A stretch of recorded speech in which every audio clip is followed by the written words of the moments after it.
美食台的朋友，大家好，我是艾可，料理老师。今天我们用莲藕做2道菜，一道是莲藕丸子汤，一道是红烧藕丸子。肉丸鲜嫩，莲藕爽脆，是2道非常方便又美味的家常菜。我们在挑莲藕的时候呢，首先看的是颜色，它表皮比较干净，没有破损，没有黑的地方。其次，我们可以看到第1节和第2节它的颜色是比较淡，那第3节它的颜色有一点点发红。那不同的颜色就代表这个含水量是丰富，吃口是爽脆的。比如说我们生吃或者清炒，就可以用第1节、第2节。那如果是煲汤或是做糯米藕，我们就可以用第3节。今天我们就用藕的第2节来做这个藕丸子。首先刨去表皮，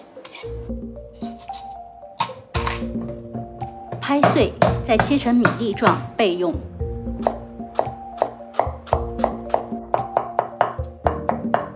切成这样的米粒大小就可以了。今天我们选用的是3肥7瘦的肉糜，这样的肉糜呢，做出来口感比较好，不太会柴。首先呢，我们先加少许的盐，搅拌上劲。搅拌的时候，我们注意要朝着一个方向，然后我们就可以把那个姜末、葱、胡椒粉、藕丁放进去。那稍稍搅拌之后呢，我们就可以加料酒了。搅拌到上劲，就是差不多是这个样子的状态。肉馅呢，我们已经调好了。接下来呢，我们在那个水里先放上姜片和葱段，水呢不要煮开。然后这时候呢，我们就可以做丸子了。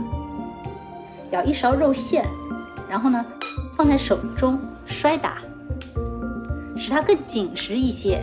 然后呢，沿着锅边轻轻地放下去。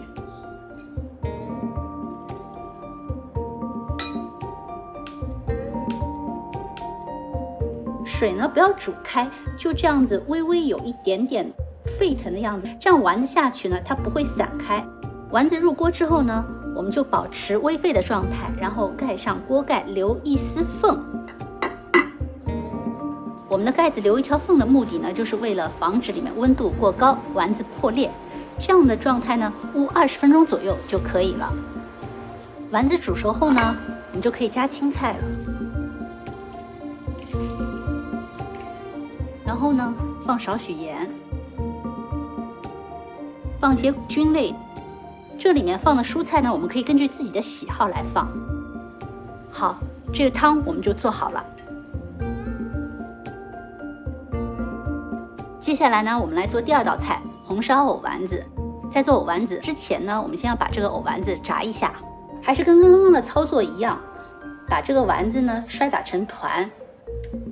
然后呢，裹一层湿的水淀粉，油温5成热的时候呢，将丸子沿锅边慢慢推入锅中，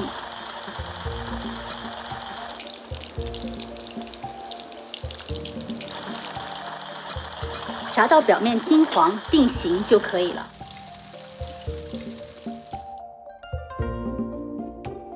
锅底留油，然后呢，我们放入姜片和葱节。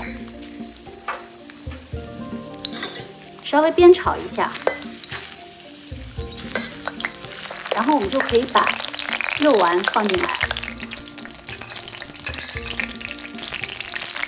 这时候呢，我们可以加少许的料酒、老抽、生抽、少许糖，然后我们加少许水。接下来呢，我们就可以盖上盖子。用小火焖煮15分钟左右。这个汤汁收浓稠之后，我们这个菜就好了。最后我们再撒少许葱花，这道菜就做好了。